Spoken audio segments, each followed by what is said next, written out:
During the Great Depression, American families had a hidden specialty growing just outside their homes. 25 remarkable vegetables that most people today wouldn't recognize. These hardy crops were the reason many households made it through some of the toughest years in recent history. Today, we're taking a look at the vegetables our grandparents once depended on. Let's talk about rutabagas, one of the Depression's best-kept secrets. Back in the 1930s, when money and food were scarce, clever gardeners had something special in the soil.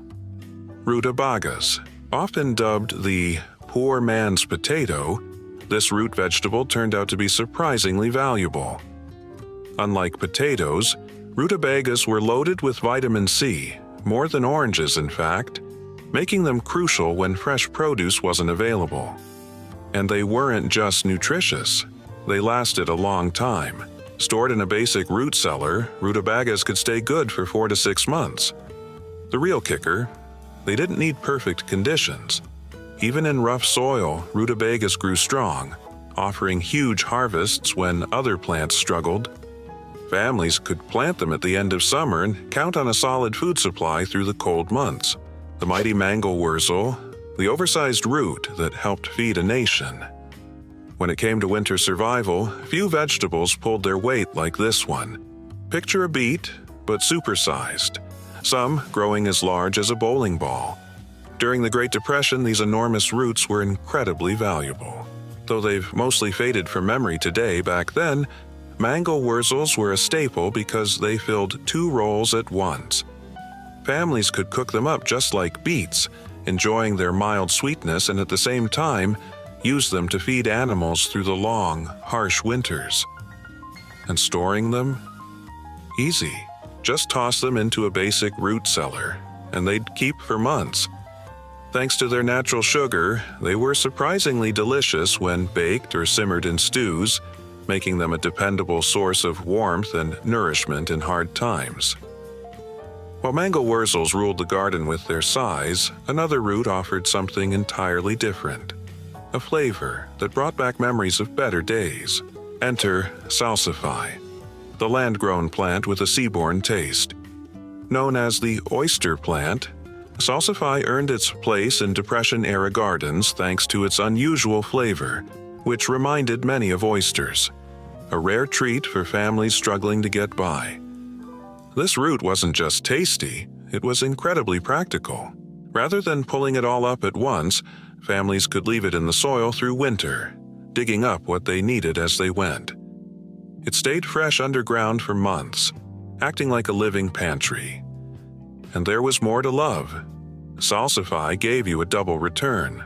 Both its roots and leafy tops were edible, making each plant go even further at a time when every bit of food mattered. Jerusalem artichoke, a forgotten gem. Another crop that proved its worth during the Great Depression was the Jerusalem artichoke, also called the sunchoke. This knobby little tuber became a go-to for many households. It was simple to grow, handled poor soil without trouble, and didn't mind the cold. Rich in nutrients and known for its slightly nutty taste, the Jerusalem artichoke found its way into all kinds of meals. Whether roasted, mashed, or boiled, it offered comfort and substance when families needed it most. The dandelion, nature's overlooked gift. And finally, there's the humble dandelion. Usually thought of as just a weed, it was actually a lifeline for many struggling families. Every part of the plant, from root to flower, was edible. People would gather them from their yards and turn them into fresh salads, herbal teas, or even brew the roots as a stand-in for coffee. More than just food, the dandelion became a quiet symbol of perseverance, showing that even the simplest things around us could help us endure. These nearly forgotten vegetables were more than just meals during the Great Depression. They were lifelines. They showcased the creativity and determination of families who made do with what they had. By bringing these old crops back into the spotlight, we not only pay tribute to their resilience, but might also discover fresh ways to use them today. Chokes, the Native American legacy. If salsify was smart, then Jerusalem artichokes were flat-out brilliant. Long before they became a Depression-era staple, Native American communities had been growing them for generations. They passed this knowledge on to early European settlers, and the plant's usefulness quickly became clear. Unlike typical crops that needed replanting each season, Jerusalem artichokes were perennials. They returned every year without any extra effort. Their subtle sweetness came from a natural compound called inulin, making them a welcome comfort when food options were slim. What truly set them apart? They could be harvested straight through winter, even when the soil was frozen solid. You just dig up what you needed and leave the rest in the ground. Better yet, these hardy plants spread on their own, giving families an ever-growing, self-sustaining food source they could count on. Winter radishes, the heavyweights that guarded the garden. While the little red radishes we toss into salads today might be familiar, families during the Great Depression relied on something far more substantial: winter radishes. These hefty roots, closer in size to turnips, offered far more food and stayed useful long after harvest. Planted in the late summer, they'd grow large by autumn, providing a solid food source that could stretch across several meals. Nothing went to waste.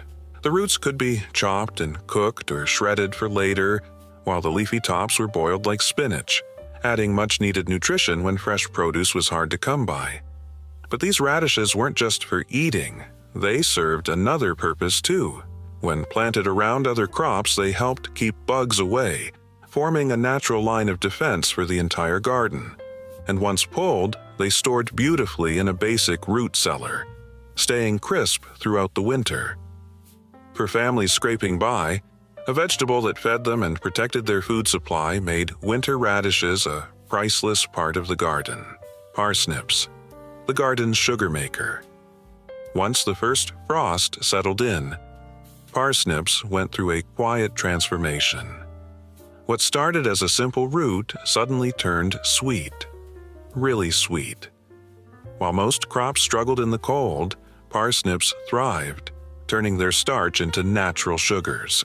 This made them a prized find during the Great Depression, when buying sugar wasn't always an option. Just one row of these roots could offer both nourishment and a touch of sweetness all winter long. And they weren't just tasty. They were dense with calories, delivering more energy than carrots or even potatoes. For families working hard to get through tough times, parsnips became a reliable source of fuel that kept everyone going. Gardeners during the Depression found a simple trick with parsnips: leave them right where they grew. The ground itself acted like a natural fridge. Whenever food was needed, families just dug up a few, even in the dead of winter. And if the soil froze, no problem. The parsnips tucked below stayed fresh until spring. Some folks even placed tall stakes along the rows so they could locate them when snow covered everything else. These dependable roots were a steady food source long after most other vegetables had disappeared. Hamburg-rooted parsley, the multitasker. In tough times, families leaned on plants that could offer more than one kind of help. Hamburg-rooted parsley was one of those unsung heroes. Unlike today's parsley, which we grow just for its leaves, this variety also produced thick, parsnip-like roots beneath the soil. Those roots kept well through winter, tucked into root cellars just like other cold-weather staples. The leafy tops looked and tasted just like regular parsley, but packed an extra nutritional punch, more vitamin C than an orange. All summer, families would harvest the greens, either using them fresh or drying them for later. Then, come autumn, they'd dig up the roots and store them with the rest of their winter vegetables. The roots had a deep, earthy flavor that made soups and stews heartier. Savvy gardeners planted multiple rows, using some for the leaves while saving others to let the roots mature. Turnips, the 6-week solution. In the thick of the Depression, when time mattered just as much as money, turnips earned their place in the garden. They were one of the quickest crops around, ready to harvest in just 6 weeks. That meant even if a family lost their earlier crops, they still had a chance to grow food before winter hit. And it wasn't just their speed that made them valuable. These tough vegetables held their own during dry spells, growing steadily even when rain barely came and other plants withered. Families found ways to use every bit of the plant. The roots could be eaten right away, mashed like potatoes, or tucked into root cellars to last through the winter. The leafy tops were a bonus, nutrient-rich and perfect in stews or cooked as a side. Many gardeners planted several rounds of turnips each season, one for eating fresh, another for preserving, and more just to keep the greens coming even after summer crops had faded. With stored turnips on hand, families had dependable food through the colder months. Collard greens, the dependable green. During the harsh years of the Great Depression, families counted on crops that wouldn't give up, and collards delivered. These sturdy greens had a resilience that made them stand out. While heat waves would leave lettuce and spinach limp and lifeless, collard greens stayed firm and continued to grow, offering steady harvests through the hottest days of summer. When the cold set in and most plants withered, collards didn't quit. They actually improved, with frost bringing out a natural sweetness. They could handle temperatures down to 10 degrees Fahrenheit, giving families fresh greens deep into winter. Gardeners learned to treat them like a long-term food source. Starting in early summer, they'd pick from the bottom of the plant, and new leaves would keep coming from the top, almost like a self-replenishing pantry.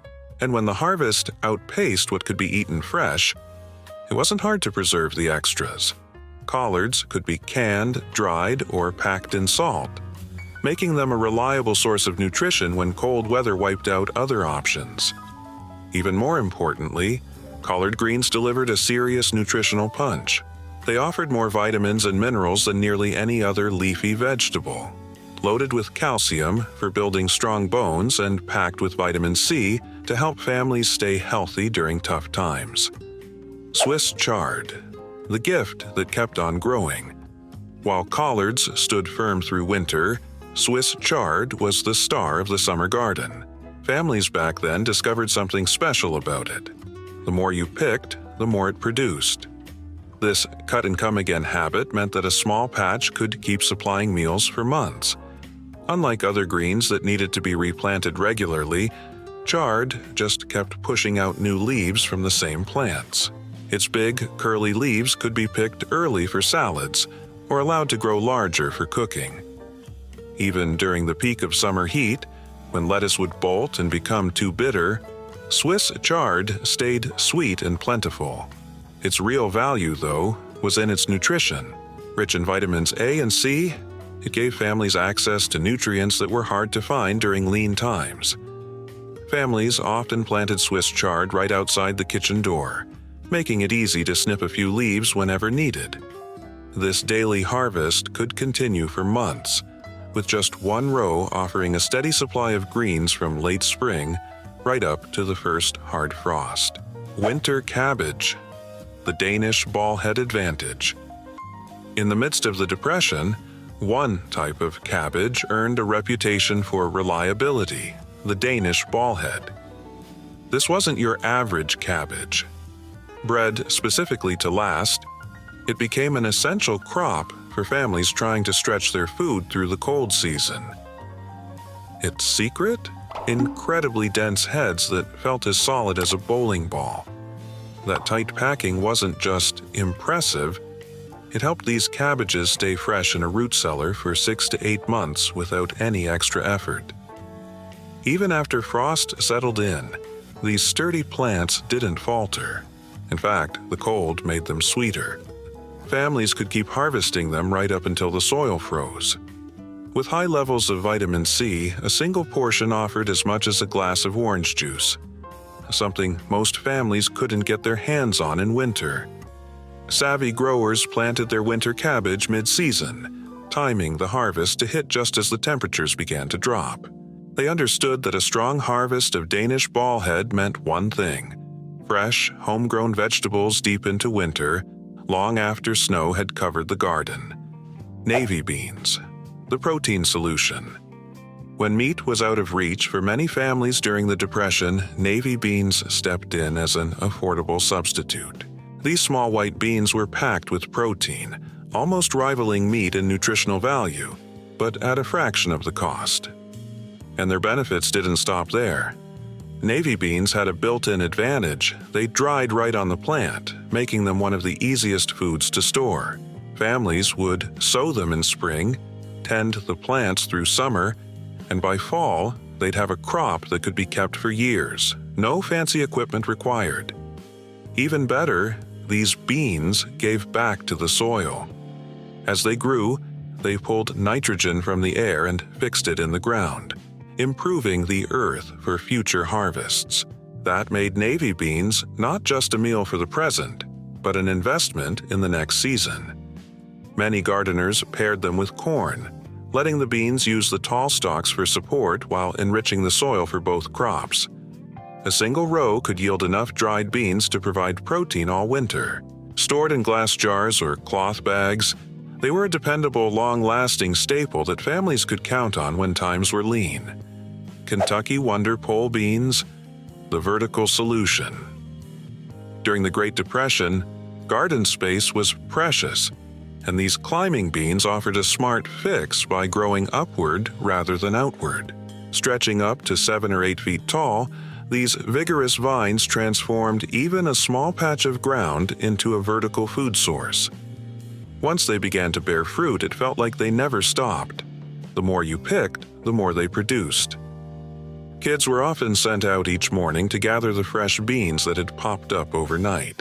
Each plant kept going for months, offering a steady supply of green beans for summer meals, plus more than enough to dry and store for winter. Gardeners of the time got creative with their supports, using sticks, bits of string, or even broken-down ladders to make makeshift trellises. This meant that even those with the smallest plots could raise a crop that fed the family year-round. The Kentucky Wonder variety earned its name through consistency.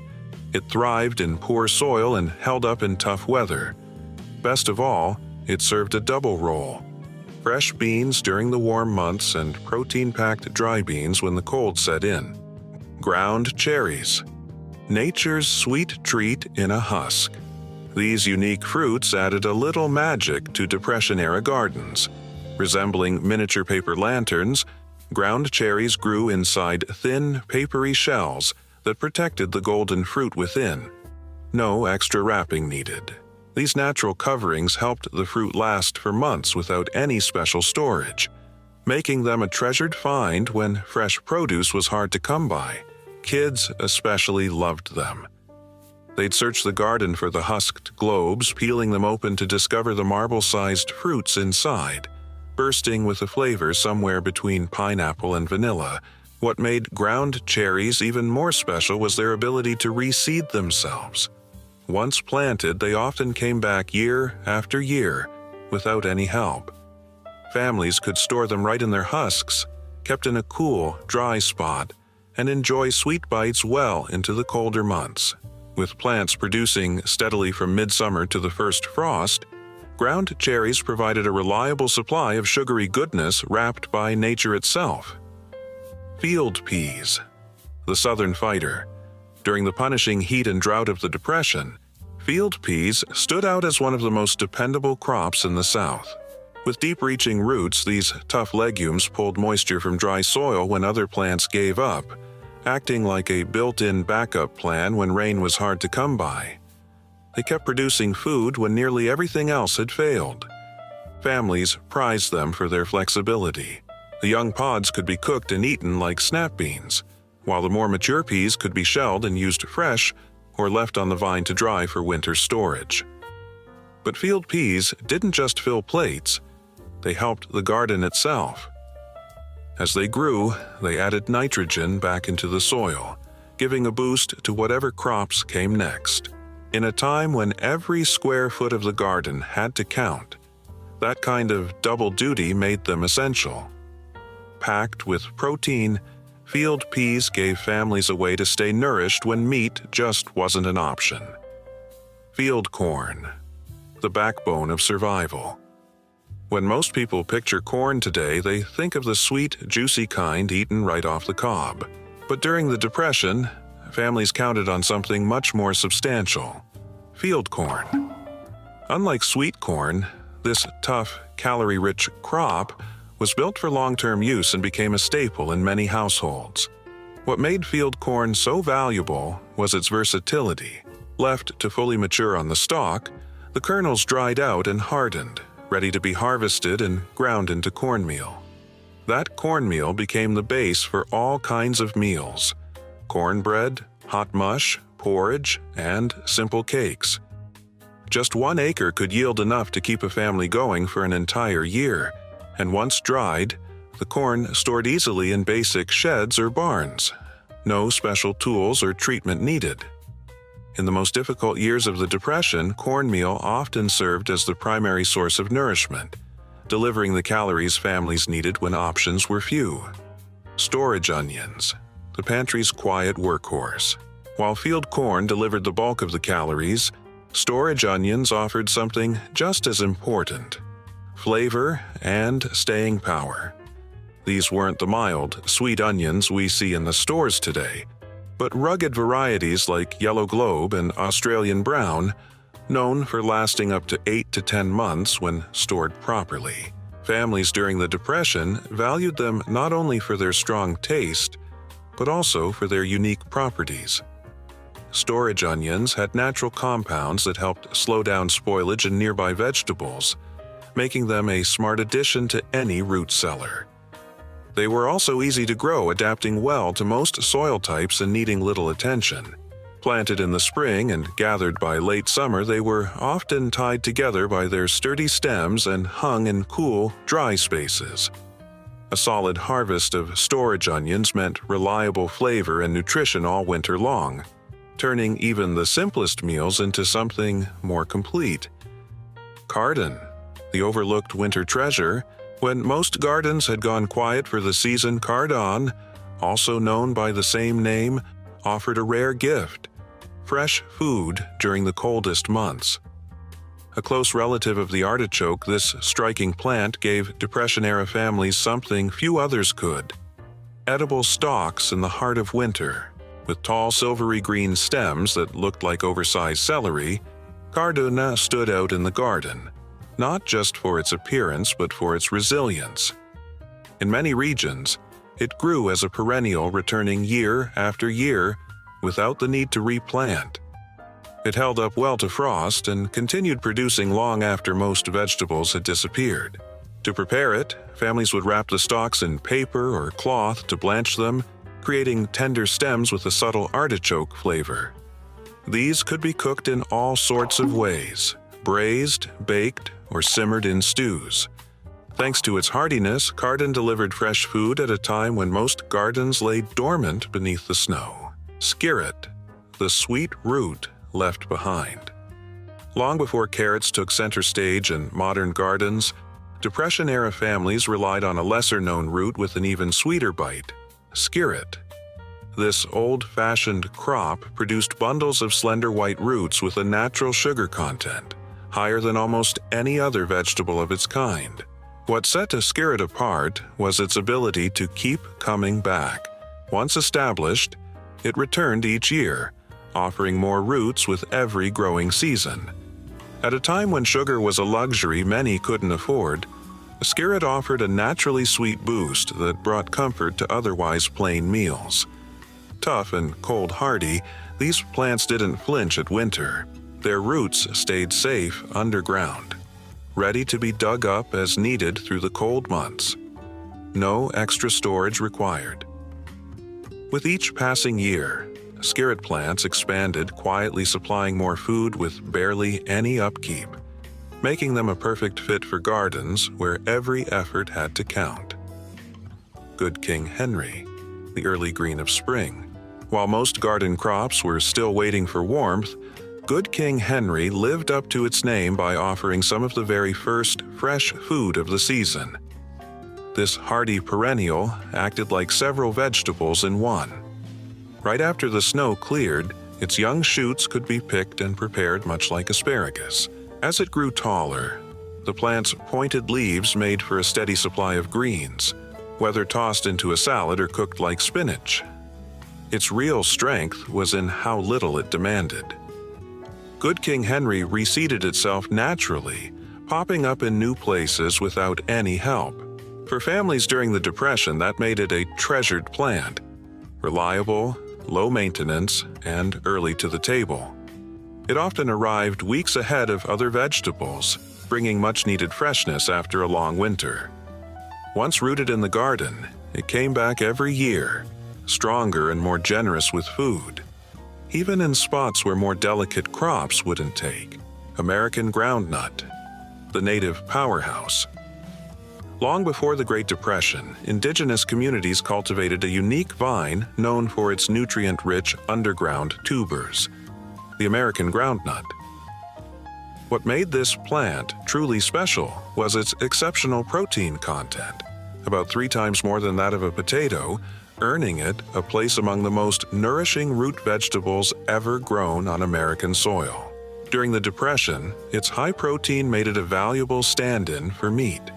The vines would naturally climb up corn stalks or garden fences, while below, clusters of patterned tubers formed. These could be harvested without disturbing the plant itself. Even in winter, the tubers stayed fresh underground, acting as a built-in storage system that didn't need a root cellar or any special care. Over time, each plant expanded beneath the surface, producing more tubers year after year, an ever-growing source of nutrition with minimal effort. Depression-era families came to value what native communities had long known. A patch of American groundnuts could quietly supply high-protein food with hardly any effort. These tough plants were nearly impossible to kill, thriving through droughts, poor soil, and freezing winters, yet still delivering their nutrient-rich tubers year after year. Runner beans, where beauty met purpose. In times when every plant had to justify its place, runner beans exceeded expectations.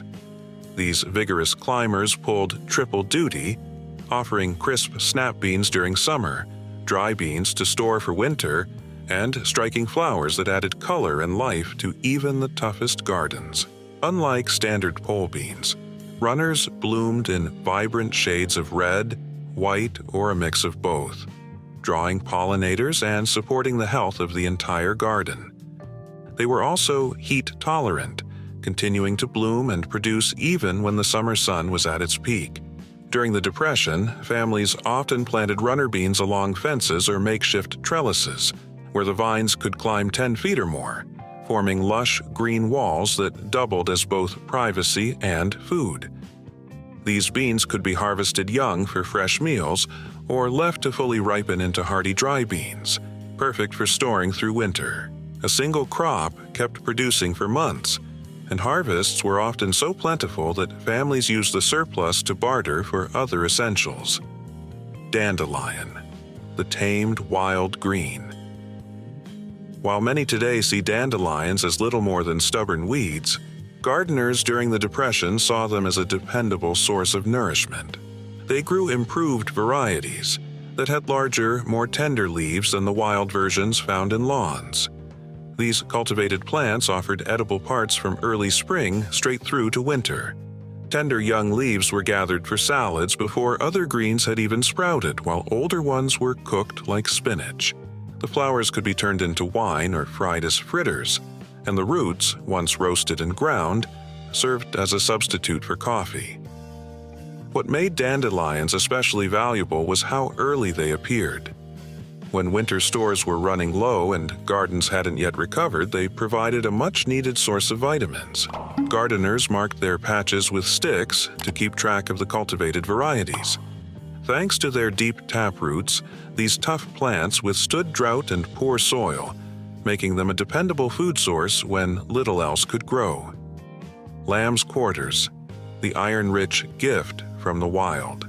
During the Depression, nature lent a hand through a resilient plant known as lamb's quarters.